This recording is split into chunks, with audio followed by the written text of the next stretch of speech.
Il revient notamment sur les dernières attaques terroristes à Bamako.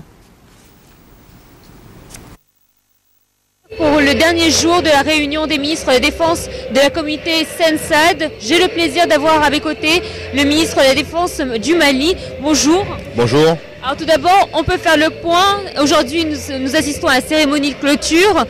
Quelles sont les grandes lignes de cette conférence? Je pense que vous avez suivi la lecture de la déclaration de Sharm el-Sheikh pour la lutte contre le terrorisme et le crime transfrontalier dans l'espace de la Sensad. C'est une déclaration forte qui, en certains de ses points, interdit même le soutien aux groupes séparatistes et rebelles et prône la coopération et une communication entre les pays et en direction des peuples de manière à éradiquer tous les phénomènes de radicalisation dans cet espace aujourd'hui. Et par ailleurs, nous avons pris la décision cette fois-ci de la création du Centre africain de lutte contre le terrorisme, Sensad, dont le siège sera ici en République arabe d'Égypte. Je pense que l'idée aussi d'encourager et de renforcer les initiatives pour les patrouilles conjointes et coordonnées sur les zones frontalières est aussi une décision d'un point de vue technique très intéressante. Voilà en somme quelques points qui vont certainement permettre à ces pays-là d'être dans une meilleure posture pour la lutte contre le terrorisme, le narcotrafic et les phénomènes de radicalisation. Alors, on sait que malheureusement, le Mali fait partie des pays qui sont la cible de terrorisme, comme partout dans différentes régions en Afrique. Aujourd'hui, est-ce qu'il est nécessaire que l'Afrique s'unisse justement pour déployer une force réelle? C'est bien sûr. Bien sûr, au niveau continental, il y a des initiatives qui font leur chemin, notamment l'architecture paix et sécurité africaine. Mais au niveau régional, vous savez, la Sensad, c'est presque la moitié de l'Union africaine, plus le Maroc.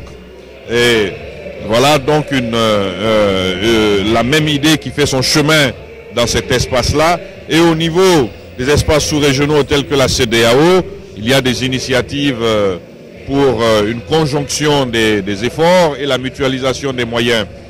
Et à des échelles plus réduites, notamment entre le Mali, la Côte d'Ivoire, la Guinée et le Burkina Faso, nous allons organiser une réunion très prochainement à Bamako afin de mettre en commun un certain nombre de procédures pour que nos militaires puissent agir ensemble.